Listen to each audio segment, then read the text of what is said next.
Hey everybody, Andrew Morgan here with my co-host from the CyberCall, Mr. Wes Spencer, aka Dictator. Wes, how are you? Doing great.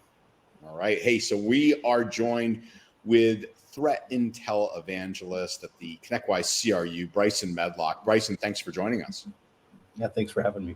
Hey, so Monday, 1 p.m. Eastern, we are going to be talking about the potential conflict from a cyber warfare perspective between obviously Russia and the U.S. We've had, as of today, Friday midday, rumors and TV announcements already that, Biden suggests we should go attack Russia. Those have been since announced. But we have seen the anonymous group actually attacking Russia successfully. Bryson, you're doing a lot of work on the threat intelligence around this, and we're going to have you on talking about it. What can you share? What have you learned so far? So far, all the activity has really been focused on Ukraine, and the main methods of attack they've been using so far are, DDoS attacks to hit critical infrastructure and banks. There's been some defacements of, government sites. There's been some, vague warnings about big things to come or be afraid on different government sites, as well as some lots of disinformation campaigns that are mostly targeted at Ukrainian and Russian citizens to suggest that Ukraine was about to attack, to discredit the Ukrainian government, actually calling them Nazis, saying that Ukraine's not an actual state, that it's a U.S. puppet. There's been lots of unsubstantiated claims about Ukrainian human rights violations against Russian nationals, that sort of thing. So that's a lot of the justification that the Russian government has used for what they have done. So that's a big part of it. But then, as far as malware that we've observed, we found different malware that have been attributed to multiple Russian intelligence organizations, targeting Ukrainian organizations that are just data wipers. So they're just straight up destroying data. They are usually deployed either with ransomware or they pretend to be ransomware, but it's just determined to destroy data. They're just trying to wreak havoc and distract from the other things that are going on right now. So Wes, I'm going to come to you. We're having John Murchison, CEO of Blackpoint, on. He was with the NSA prior career, so I'm really interested to get his perspective on how U.S. intelligence probably gears up for this. Let's talk about MSP, because I was on with Ryan Weeks earlier.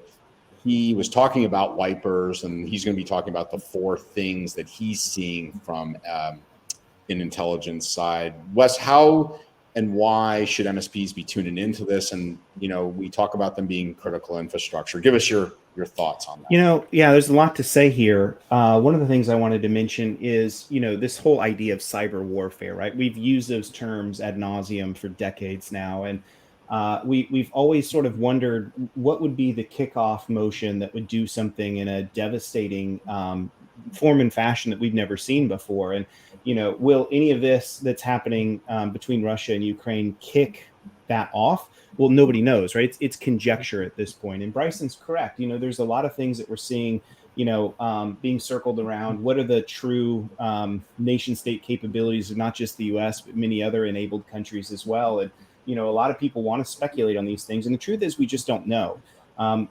There's arguments that one could make saying that, the federal government has had all kinds of power and capability. They've been waiting for the moment to unleash it. We just, at this point, we have to, it's a wait and see. But what we do know is this: because of the sophistication of this conflict and the capabilities of Russia, both as a nation state and threat actors inside their own domain, we know that we need to be prepared, right? Like, this should be a moment that we say the capabilities of something happening, Andrew, that we've never seen of this kind before. We've got to be prepared for that eventuality, right? We've got to.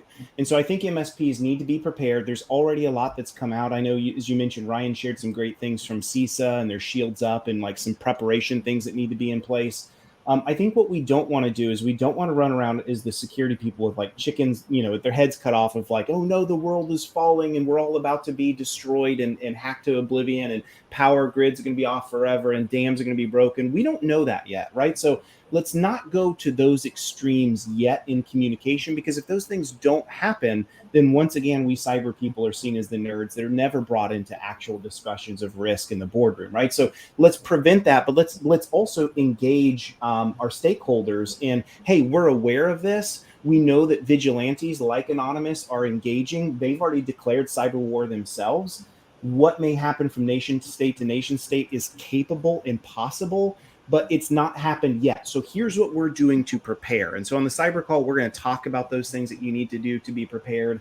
But let's make sure we guard our communication at this point until more and more news comes out and we see what actually comes of all of this. So that's, Andrew, what I think MSPs need to be really thinking about and preparing for. Let's leverage this, but let's not over leverage it, if that makes sense.